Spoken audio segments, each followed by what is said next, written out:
કારણ? આજે આવવાનું કારણ એ છે કે છેલ્લા 3 દિવસથી એબીજી કંપની નામની એક કંપની હતી, જે કંપની ઉઠી ગઈ છે અને એના કારણે કચ્છના લોકલ માણસોના કરોડો રૂપિયા ફસાયેલા પડ્યા છે.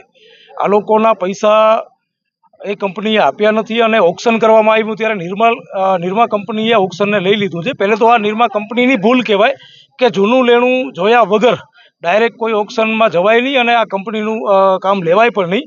3 દિવસથી હડતાલ ઉપર આ લોકો અહીંયા કને બેઠા છે અને પોલીસ પ્રશાસનને પણ કહેવા માંગુ છું કે આ લોકોને દબાવવામાં આવે નહીં.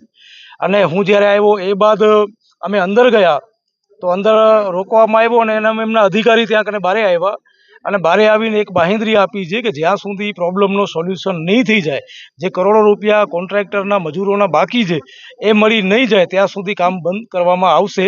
એમને અમે પણ કીધું છે ને એ લોકોએ પણ બાંહેધરી આપી છે. તો મારી સરકારને વિનંતી છે કે અબડાસામાં નહીં આખા કચ્છમાં આવી જે કંપનીઓ છે ખુલ્લી દાદાગીરી કરે છે, આ લુકાગીરી દાદાગીરી જ કહેવાય, તો આને બંધ કરાવો. કચ્છના આપણે અબડાસાના ધારાસભ્યશ્રીને વિનંતી છે કે તાત્કાલિક ધોરણે આપ અહીંયા કને આવો, આ લોકોની મુલાકાત લ્યો. સાંસદને પણ વિનંતી છે કે મુલાકાત લ્યો અને કલેક્ટર શ્રી એસપી સાહેબને પણ વિનંતી છે કે સરકારનું ધ્યાન દોરો. આવી રીતે મજૂરોને જે 200-400 રૂપિયા કમાઈને ખાય છે એવા લોકોને ધરણા ઉપર બેસવું પડે અને એવા લોકોના સાથે કોન્ટ્રાક્ટરોના કરોડો રૂપિયા બાકી રહી જતા હોય તો એના ઉપર પણ આપ ધ્યાન આપો, કારણ કે આ ખુલ્લી છૂટ આવી કંપનીઓને આપવામાં આવે નહીં. બીજું ખાસ એ કે જ્યાં સુધી આ પ્રોબ્લેમનો સોલ્યુશન નહીં થઈ જાય ત્યાં સુધી આ તમામ લોકો સાથે હું છું અને છેલ્લે સુધી રહેવાનું છું. જો આ કંપનીને તાળાબંધી કરવાની આવશે તો અમે તાળાબંધી કરશું. ભલે અમારા ઉપર કેસ થાય, જેલમાં નાખો, પણ પબ્લિકનું કામ છે.